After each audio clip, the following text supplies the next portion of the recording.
Mis hermanos, es con mucho gusto y mucha alegría que vengo aquí para compartir con ustedes un poco de la palabra del Señor, de la palabra de Dios.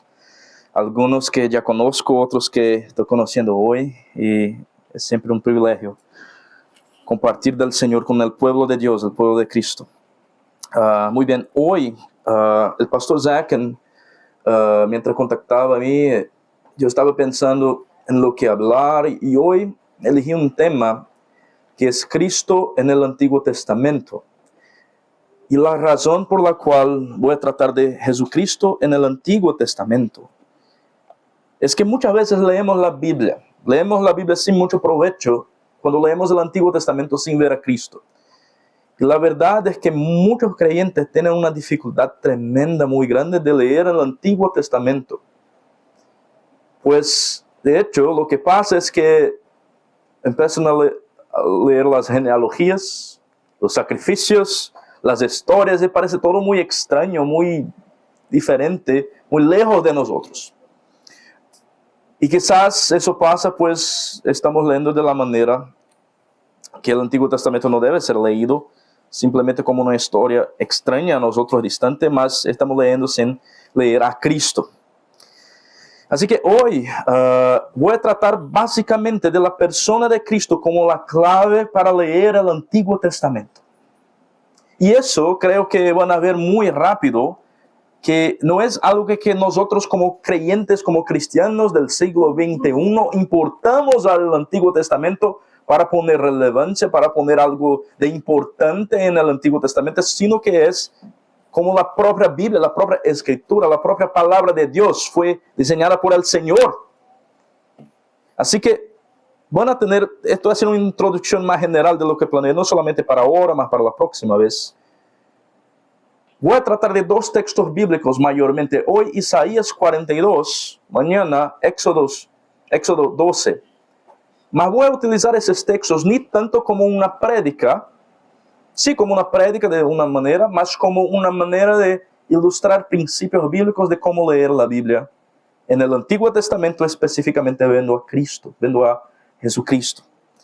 Mas antes mismo de llegar al texto bíblico que vamos a tratar aquí hoy, Isaías 42, a mí me gustaría de tratar de textos bíblicos que dan a nosotros, uno de que el pastor ya hizo mención a uno de esos textos que a mí me gusta mucho, entonces voy a leer otros. Que Cristo, la roca de nuestra salvación, estaba ya en el Antiguo Testamento. Voy a leer dos textos rápidamente, Lucas 24 y 2 Corintios 3, que son los textos que dejan bien claro para nosotros que todas las escrituras son acerca del Señor Jesucristo. Todas las escrituras. Lucas 24, mientras el Señor está en el camino a Emaús, y ya escucharon eso, ya oyeron eso, mas no hace mal escuchar otra vez. En el camino hasta Emaús, el Señor, verso 25 adelante, reprende a los que estaban en el camino. Y dice así, entonces Él les dijo, oh insensatos y tardos de corazón para creer todo lo que los profetas han dicho. Jesucristo había morido, fue muerto, fue resurrecto, pero ellos no sabían. Los ojos de ellos estaban velados, dice el verso 16. Los ojos de ellos estaban velados para que no le conociesen. Hay alguna cosa que pasa aquí, que esos que están en camino de Emaús están hablando con Jesús sin ver a Jesús. Verso 25, después de una plática de Jesús con ellos, Jesús va a decir a ellos, insensatos, tardos de corazón para creer todo lo que los profetas han dicho. No era necesario que el Cristo padeciera estas cosas y que entrara en su gloria. Y comenzando desde Moisés, siguiendo por todos los profetas, les declaraba en todas las escrituras lo que él, de Jesús, decían. Jesús le estaba diciendo a esos en el camino de Emaús que lo que le declararon los profetas. Desde Moisés, siguiendo por todos los profetas, todas las escrituras hablaban de quién, de Jesús, de él. Segunda de Corintios capítulo 3, versos 14 hasta 16. Déjame leer en el 12 para contexto. Pablo dice, así que teniendo tal esperanza, usamos de mucha franqueza, y no como Moisés, que ponía un velo sobre su rostro para que los hijos de Israel no fijaran la vista en el fin de aquello que había de ser abolido, pero el entendimiento de ellos se embotó, porque hasta el día de hoy, cuando leen el antiguo pacto, les queda el mismo velo no descubierto, el cual por Cristo es quitado. Y aún hasta el día de hoy, cuando se lee a Moisés, el velo está puesto sobre el corazón de ellos. Pero cuando se conviertan al Señor, el velo se quitará. Porque el Señor es el Espíritu. Donde está el Espíritu del Señor, allí hay libertad. ¿Qué ese texto está diciendo? Que los del Antiguo Testamento, que los judíos que no creen en Cristo, al leer el Antiguo Testamento, tienen un velo sobre sus ojos. Y el problema de ellos es espiritual, no es un problema intelectual. ¿Y qué es que implica también ese texto? Que el propósito del Antiguo Testamento es dar testimonio de Jesús. Así que llegamos a nuestro texto de Isaías 42. Más una vez voy a hablar de Isaías 42 y voy a hacer referencia a muchos otros textos. Pues mi propósito hoy no es tanto exponer la verdad de Dios en la palabra en Isaías 42, sino que utilizar Isaías 42 con las verdades de la palabra que están aquí para exponer un método de leer las Escrituras, que es bíblico y es ilustrado aquí. Entonces no voy a explicar todo lo que está en Isaías 42, sino que enfocar en algunas cosas aquí. Entonces llegamos a nuestro estudio y estoy, en otras palabras, respondiendo la pregunta, ¿por qué estudiar Cristo en el Antiguo Testamento? Porque si no estudias Cristo en el Antiguo Testamento, no estudias el Antiguo Testamento. Si no lees el Antiguo Testamento con Cristo, no lees el Antiguo Testamento de manera apropiada, como fue hecho para ser leído.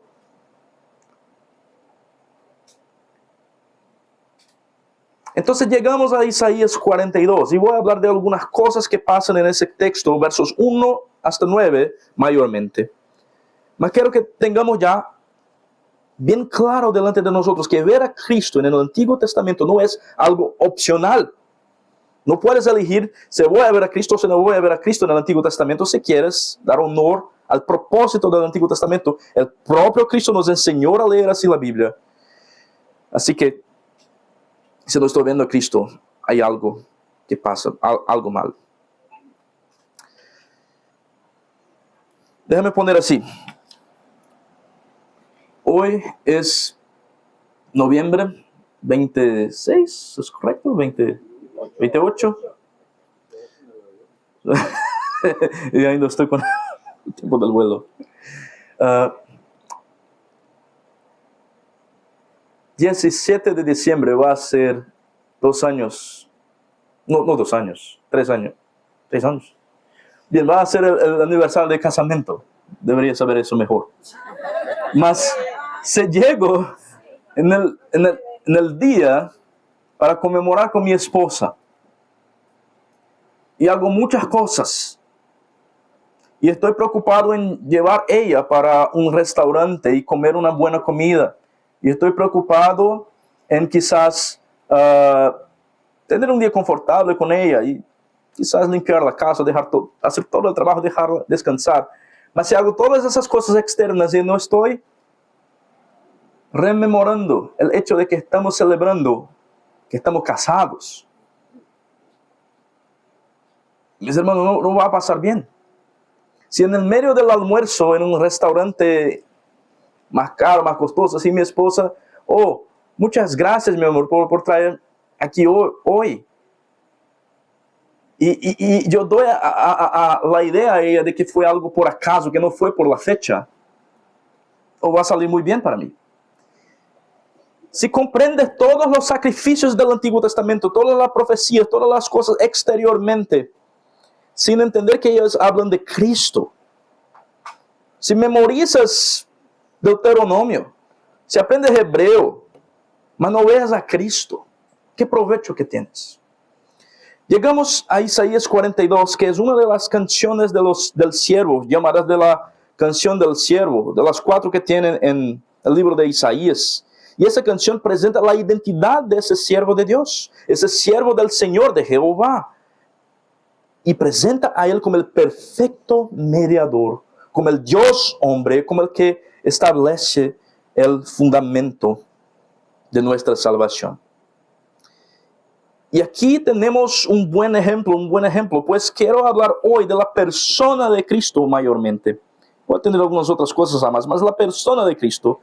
Y mañana de cómo ver a Cristo, Mas para reconocer una persona necesitamos antes de conocer.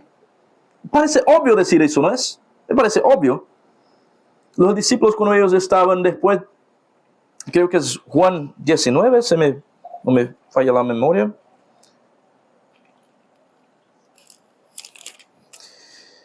No es Juan, estoy en Lucas.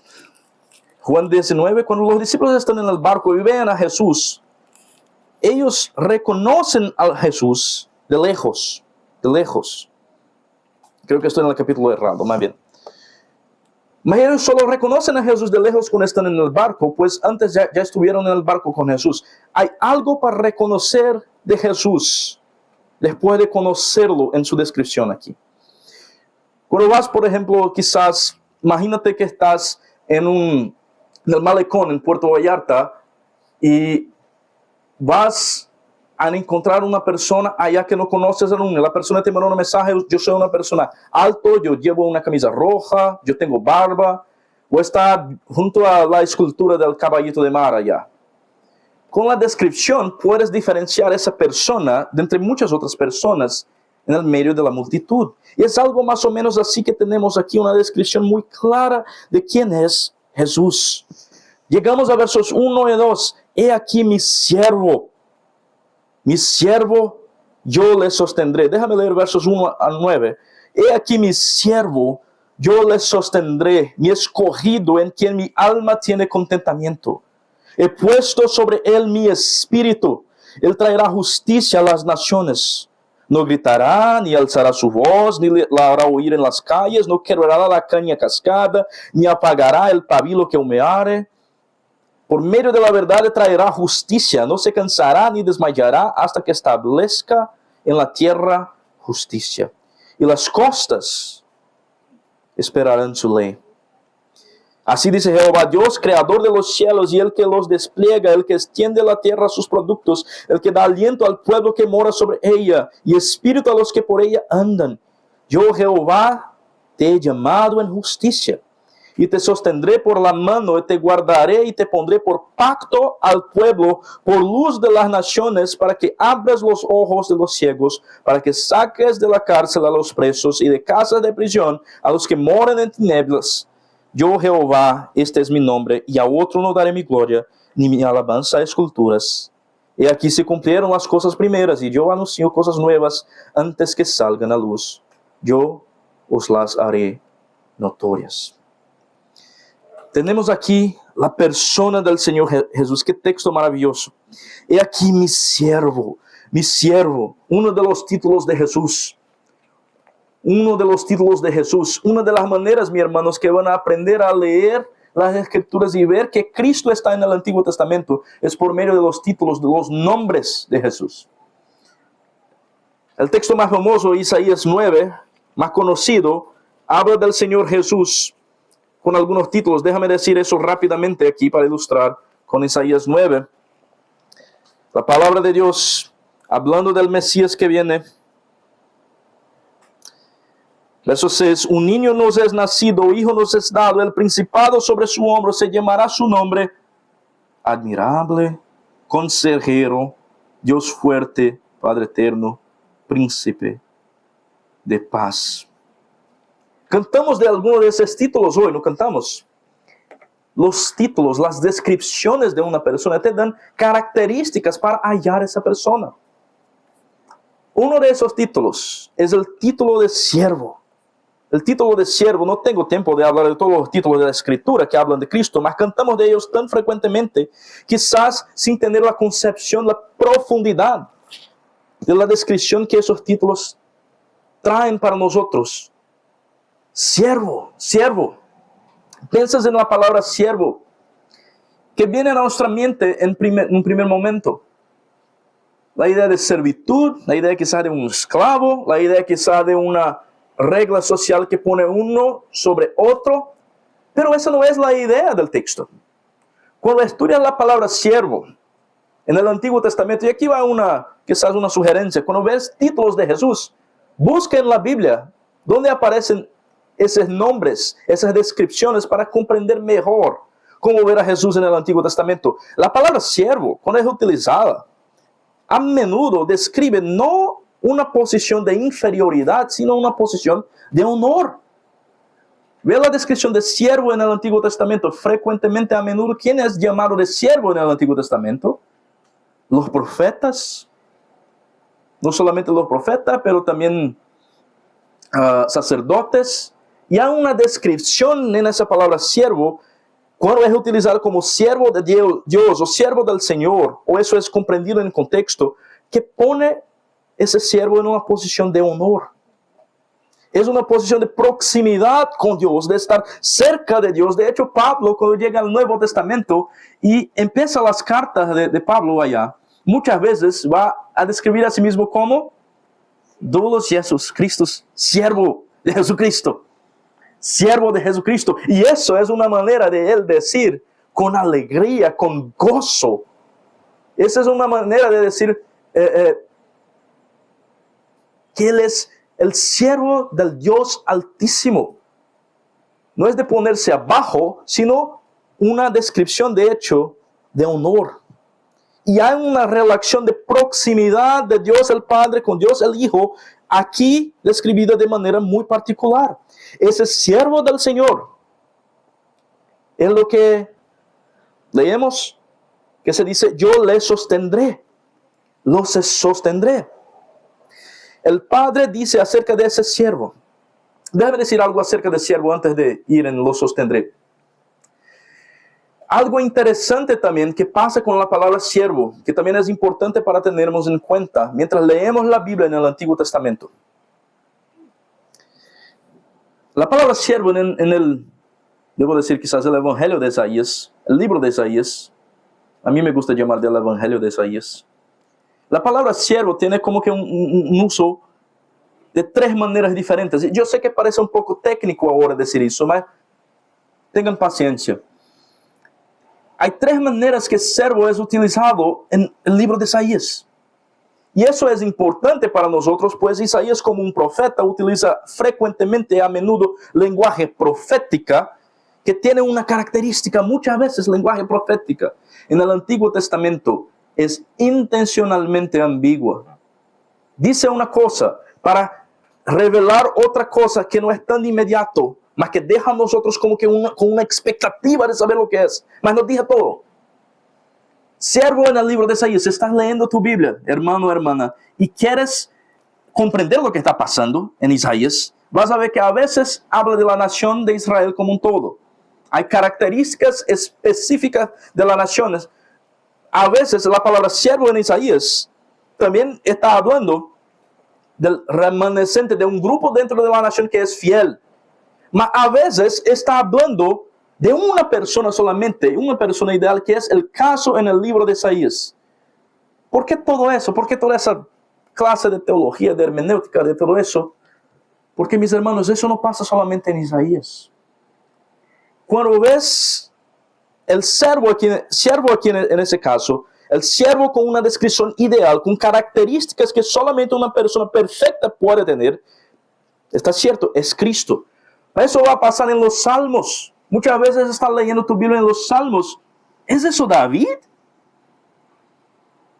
Y después llega al Nuevo Testamento. ¿Y qué pasa? Pedro utiliza los Salmos para decir, mira, ese Salmo no es acerca de David. David murió. Mas Jesús no murió. Hechos capítulo 2. Entonces, esa característica del lenguaje profético que es intencionalmente ambiguo es parte de la manera que la palabra de Dios revela a nosotros la persona de Cristo. He aquí mi siervo. Y ese siervo no es el siervo del capítulo 41, que fue el remanescente. No es el siervo de capítulos anteriores, que fuera la nación. Y mi pregunta es, ¿por qué eso? ¿Por qué eso? ¿Está Dios al escribir la Escritura peleando con nosotros, haciendo algo para dejar más oscuro? No, la revelación tiene el propósito de aclarar. Mas el siervo del Señor Jesucristo, aquí, que es describido aquí en la persona del Señor Jesús, solamente puede ser una persona ideal. Porque pues el texto dice, yo le sostendré, mi escogido en quien mi alma tiene contentamiento, he puesto sobre él mi espíritu. Es una persona específica, tiene características específicas, el escogido de Dios. En el Nuevo Testamento, lees ese texto, en algunos lugares en el Nuevo Testamento, cuando Jesucristo es bautizado. Aquí, mira, mi hijo amado. Mas que dice el Evangelio de Lucas, en la transfiguración, mira aquí mi hijo amado, no en que tengo contentamiento solamente, pero también mi escogido. Mi escogido. El Señor Jesús es descrito en una posición de proximidad de Dios. Aquel que fue escogido desde toda la eternidad, un plan eterno del Señor. Es amado por Dios, en quien se agrada mi alma. El amor eterno del Padre. Y es un que Dios el Padre dice, yo le sostendré.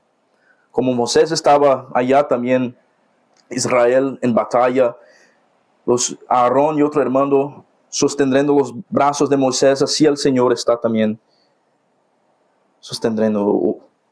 manteniendo la obra de Cristo. Mas ¿sabe qué es interesante eso todo? Que la unción del Señor Jesucristo, que Él es acreditado, Él es capacitado para la misión que Dios da a Él de salvación, que vamos a ver en un rato.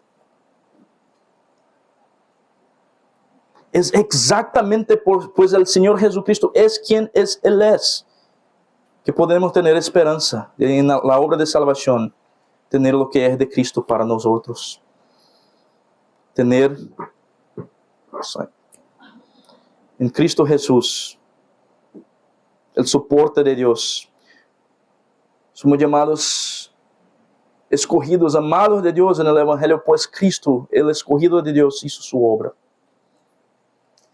Y mira cómo Él hace la obra de salvación. Antes de entrar propiamente en la obra, la característica de ese Mesías, versos 12-3.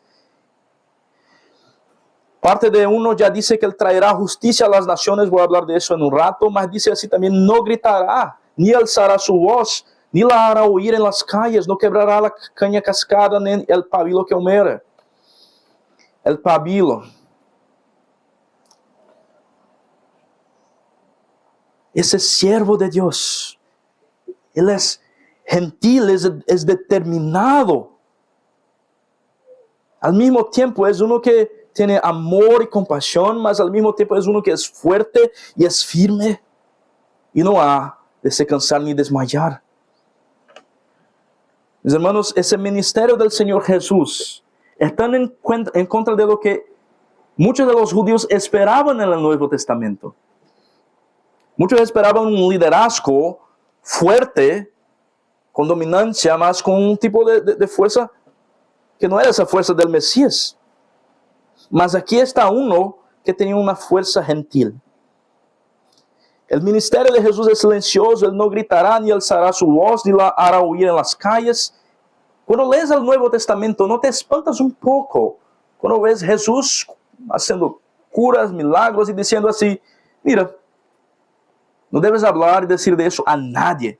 Vas y presenta la ofrenda, el sacrificio conforme te fue enseñado. ¿No es un poco extraño a veces cuando lees eso en el Nuevo Testamento? ¿Por qué eso, Jesús? ¿Cuál es la razón para eso? Mas estaba Jesús cumpliendo versículo 2 de Isaías 42.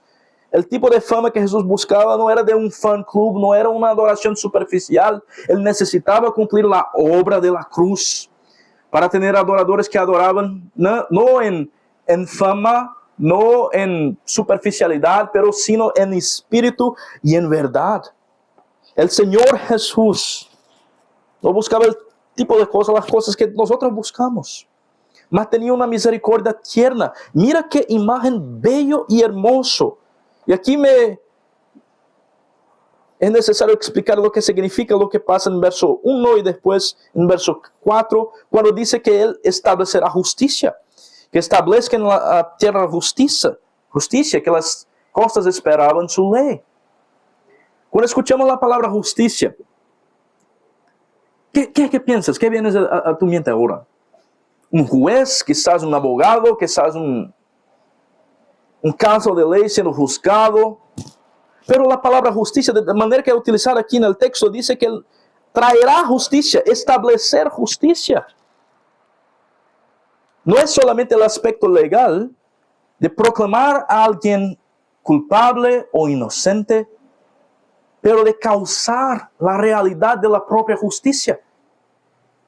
Si estás confuso, déjame explicar de otra manera. Hay un predicador, un pastor que se llama Sinclair Ferguson, que utiliza una imagen, una ilustración muy útil aquí. Él dice así: imagínate que tú tienes un objeto muy valioso en tu casa, sea cual sea.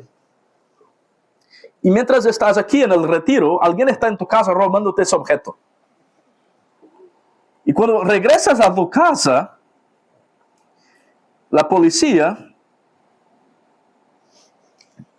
va a decir así: mira, alguien vino de tu casa, robó ese objeto muy precioso, pero nosotros fuimos capaces de arrestarlo. Tomamos el ladrón, pero no recuperamos lo que él robó. Asumiendo que eso sea verdad y que la policía no tenga el objeto.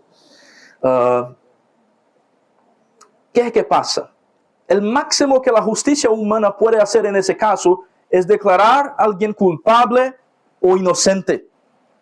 En ese caso, la justicia humana no puede restaurar lo que se perdió. Pero lo que nuestro texto está diciendo aquí es que lo que fue perdido va a ser restaurado. Con el pecado que vino a la humanidad por medio de Adán y Eva y que aún está en medio de nosotros, la imagen de Dios fue dañado en usted y en mí. Lo que se perdió con el daño del pecado, ese siervo ha de restaurar. ¿Y cómo Él ha de hacerlo? Mira qué hermoso que es. No solamente no gritará ni alzará su voz, mas no quebrará la caña cascada. No quebrará. La caña está cascada, tiene un daño, pero no es un daño último que va a clasificarla como quebrada. Está cascada.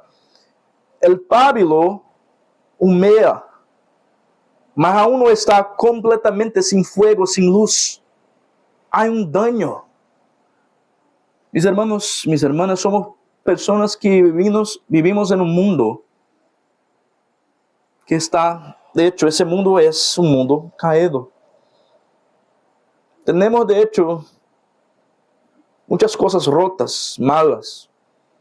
Mas el mayor problema de todos no es lo que los otros hicieron a usted que te hace sentir quizás como cascado, como ese pábilo que humea. El mayor problema de todos no son las circunstancias y las cosas que pasan a nosotros. El mayor problema de todos, nuestra mayor dificultad, es que nuestro propio pecado ha sido a nosotros rotos, quebrados. El pecado de mi corazón, el pecado de tu corazón, delante del Señor, ha dejado a nosotros en una situación que nosotros somos, de hecho, aquí en ese texto, tratados como una caña cascada. Ese es el texto que el Señor Jesús utiliza en el Nuevo Testamento para hablar del ministerio de salvación de ellos. Está hablando de nosotros. De nosotros. Y a nosotros nos gusta mirar a otros y pensar que ellos son algo roto. A mirar a otros y a comparar a nosotros con otros pecadores y decir, ellos están rotos, yo no estoy tan mal. Mas esa es la realidad de nuestro corazón. ese siervo de Dios, la persona del siervo de Dios, del siervo de Jehová, vino con ese ministerio de misericordia tierna para tratar de los débiles, de pecadores, de la caña, del pabilo, de esas cosas que son desechables y frágiles. Mira que eso no es una imagen así muy amorosa, romántica. Vas en una floresta, ya, ¿cuántos pedazos, cuántas cañas puedes hallar? ¿Cuántos pedazos de madera? Sí. Si estás cascado, ¿qué vas a hacer? Fuera, tomo otro. Un pábilo que humea, ¿qué vas a hacer? Retirar el material que no tiene más fuego allá y poner otro material, vas a cambiar. Son cosas desechables y frágiles. Y esa es nuestra situación delante del Señor. La persona de Jesús en el Antiguo Testamento se revela para nosotros, para que tengamos la oportunidad de reconocer nuestra fragilidad, nuestro pecado, que somos cosas desechables.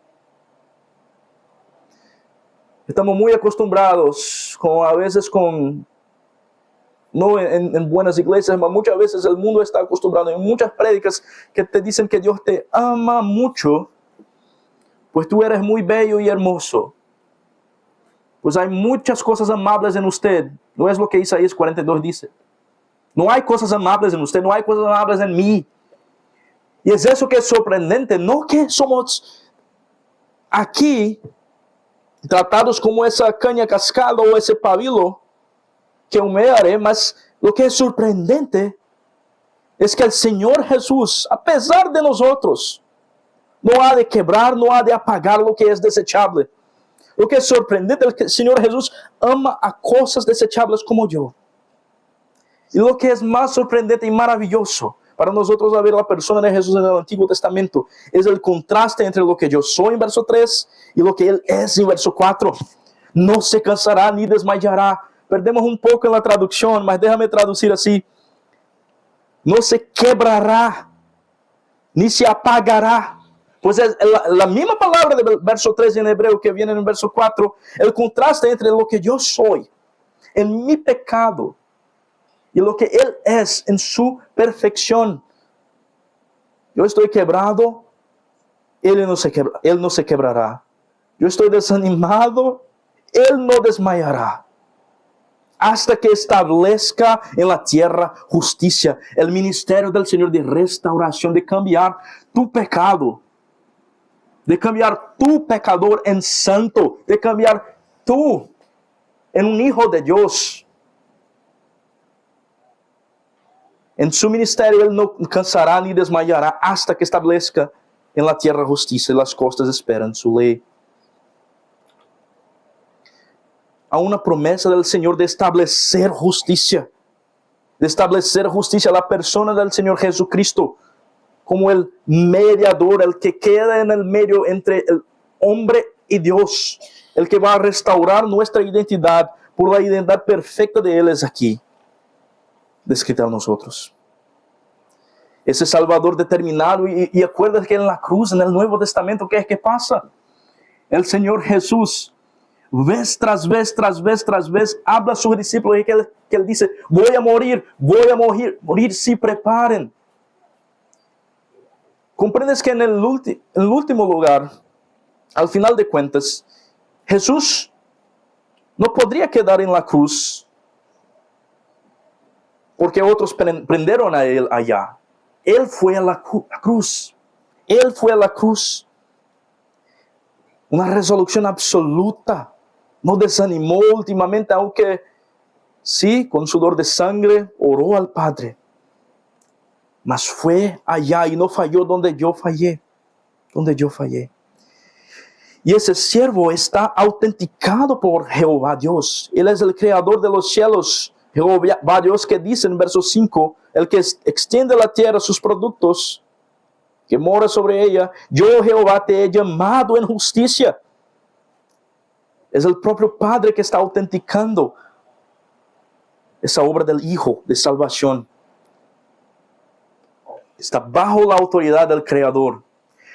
Qué interesante es eso, mis hermanos y mis hermanas. Pues el Señor Jesús tiene una autoridad del Padre que dice: yo voy a sostener tu trabajo, tu persona, hasta el final.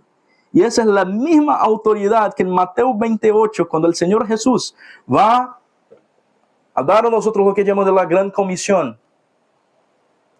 La misma autoridad en que está basada nuestro llamado para predicar. Toda la autoridad me fue dada, ahora van y prediquen, para predicar el Evangelio del Señor. El siervo está bajo la autoridad del Dios creador. Tenemos tantas personas, tantas cosas, tantas voces a nuestro alrededor intentando a vender cosas a nosotros. Tomamos nuestros smartphones en las redes y hay una propaganda de un especialista de eso, un especialista de aquello. Aquí está un producto, estoy autenticando pues soy un médico, estoy autenticando pues soy un esteticista, estoy autenticando pues soy eso, aquello. Y muchas mentiras, muchas propagandas falsas. Mas aquí está uno de que no tenemos deuda, no tenemos ni cómo hablar en contra. Es el creador del universo diciendo: aquí está, mira, ahí está mi siervo, he aquí mi siervo. Y mira, he aquí yo, el creador, te he llamado en justicia, te sostendré por la mano, te guardaré, te pondré por pacto. El Dios mismo, hablando eso acerca de Jesús. Y la manera que Dios, mira qué interesante, no vamos a tratar de eso, mas qué interesante que describe al propio Señor Jesús como el pacto. Te pondré por pacto al pueblo. La manera que Dios habla, la manera que Dios comunica su revelación y su verdad a la humanidad es por medio de pacto, por medio de alianza. Aquí está el propio pacto. Es el Señor Jesús el propio pacto. Dice, ¿qué palabra extraña, pastor? Pacto. Un acuerdo entre dos personas. En ese caso, un acuerdo eterno entre Dios el Padre, Dios el Hijo, de salvar la humanidad.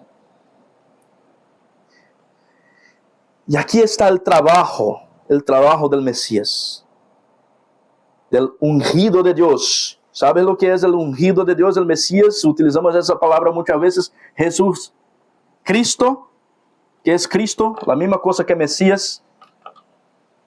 El texto antes llama a ese siervo de Mesías cuando dice así: he puesto sobre él mi espíritu. Mas el enfoque del Mesías es su trabajo. ¿Qué es un Mesías en el Antiguo Testamento? Hay muchos Mesías en el Antiguo Testamento, Mesías pequeños, y el Mesías ideal que es el Señor Jesucristo. ¿Qué es un Mesías? Cuando es ungido con óleo, con aceite, ungido con aceite, está diciendo que estoy te separando para una misión específica. Esa es la idea. Esa es la idea. Y el Señor Jesús aquí separado para una misión específica. Tiene su misión para nosotros aquí abierta. Cuando dice así: yo Jehová te he llamado para todas esas cosas, para, verso 7, para, por luz de las naciones, como revelador también, para que abra los ojos de los ciegos, para que saques de la cárcel a los presos y de casa de prisión a los que moran en tinieblas. Ese es el ministerio del Señor Jesús. Y es otra manera que vemos a Jesús en el Antiguo Testamento por lo que Él hace. Cuando leemos muchos textos, incluso en los Salmos y en otros lugares, que describen una persona ideal que va a hacer una obra de salvación para todas las naciones, no está hablando de un hombre común. Ese hombre que va a hacer luz de las naciones, que va a abrir los ojos de los ciegos, que saca del cárcel a los presos. Ese es el ministerio del Señor Jesús, que Él dijo de sí mismo en Mateo 12, cuando utilizó ese texto. Hoy se cumple ese texto en mí, dice el Señor. Es el ministerio del Señor Jesús, salvar a pecadores.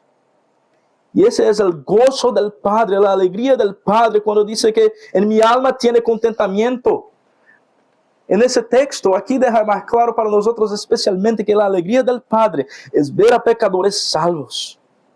Hay un sentido en que Jesús siempre fue la alegría del Padre eternamente. Sí, eso es verdad, pero también el Evangelio de Juan y en otros lugares van a decir, el Padre tiene gozo y alegría en mí, pues yo cumplo su voluntad, dice Jesús.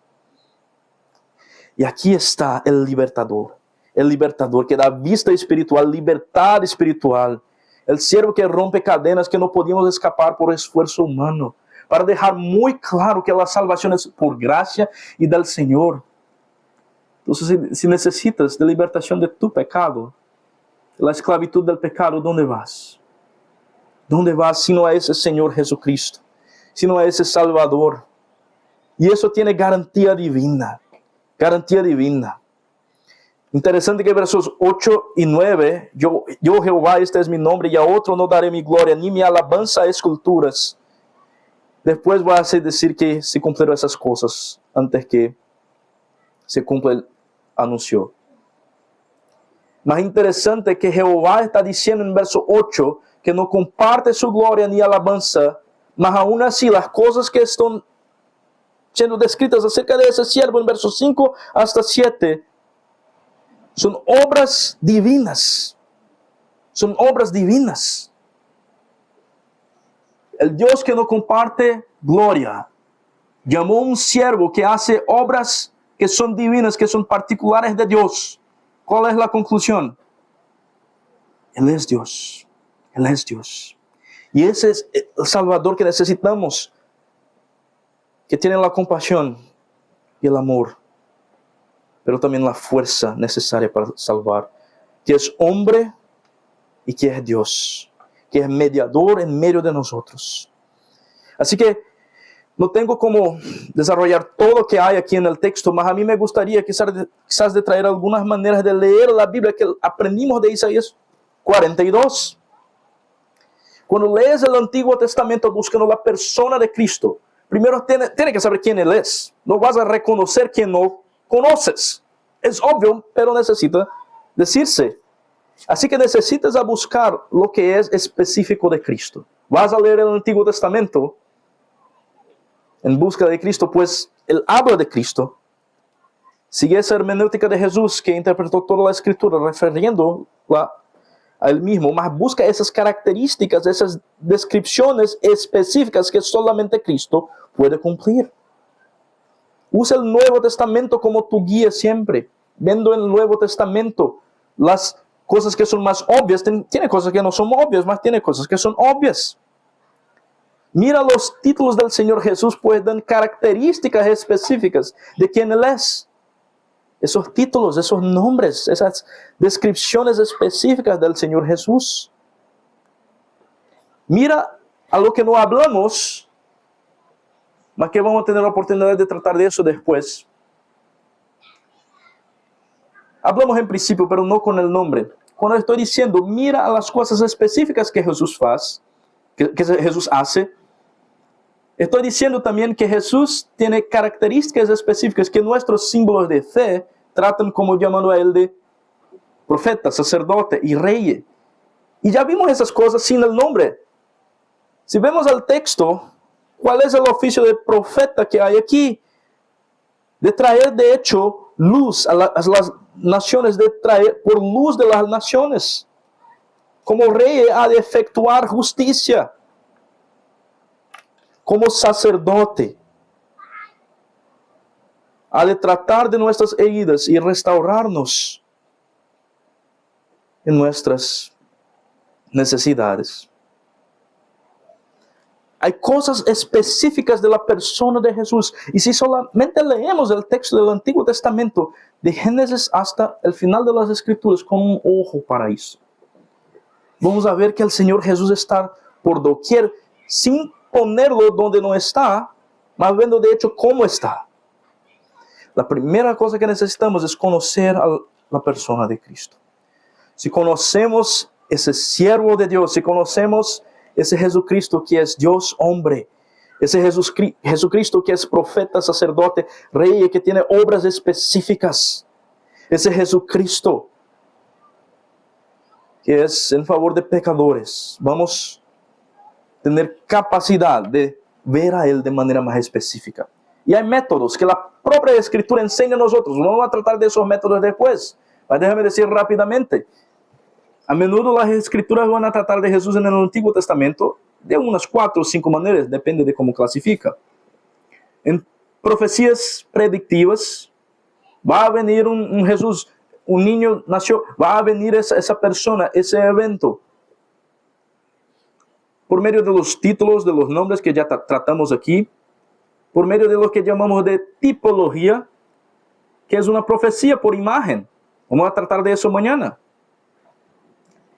Y a menudo también, el Nuevo Testamento, las Escrituras van a tratar del Señor Jesús con un tipo de lenguaje específica en poesía, que también es bueno de poner una categoría aparte. Y la última, que llamamos de cristofanías o teofanías, apariciones del Cristo antes de la encarnación. No tenemos como tratar de todas esas cosas con el tiempo que tenemos. Mas para reconocer esas cosas, necesitamos saber quién es Jesús. Para reconocer cómo una persona... Mira, déjame poner así. Para reconocer mi esposa en diferentes trajes, necesito conocer mi esposa. Es obvio, mas necesitamos conocer muy bien a Cristo. Pues cuando Él viene en diferentes trajes, se puede poner así. Podremos reconocerlo. Mas necesitamos reconocerlo conociendo a Él.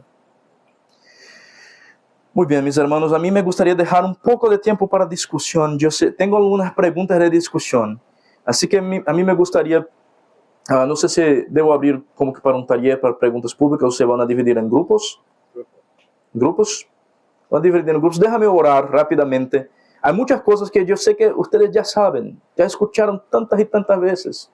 Mas si solamente la verdad de la persona de Jesús se tornara en algo precioso para nosotros, lo que es muchas veces banal o hasta usual para nosotros, va a quedar mucho más valioso. Vamos a orar para que el Señor Jesús venga a hacernos conocer a Él. Amado Señor Jesús, vamos a orar ahora, pidiendo que el Señor venga a aplicar. Aplica, oh Señor Jesús, las verdades de la Escritura a nuestro corazón. Somos criaturas muy débiles, Señor. Somos seres muy débiles. Necesitamos de tu ayuda, Señor. Necesitamos del Señor. Ayuda, Señor, a conocer a ti. A ver en ti, amado Señor Jesús, tu ministerio de salvación. Tu persona amable, tu persona perfecta, el Salvador que necesitamos, el mediador, el Dios hombre, el profeta, sacerdote y rey, las obras específicas del Señor que solamente usted puede cumplir, Señor Jesús. Ayuda a nosotros a ver esas cosas, no simplemente como una lección abstracta de teología, más como aquello que amamos, como el anhelo de nuestras almas. Ayuda, Señor Jesús, a leernos el Antiguo Testamento y hallar al Señor, pues es así que el Señor hizo el Antiguo Testamento. Ayuda a nosotros ahora también en esa discusión para tener más provecho de la palabra de Dios. En nombre de Jesús. Amén.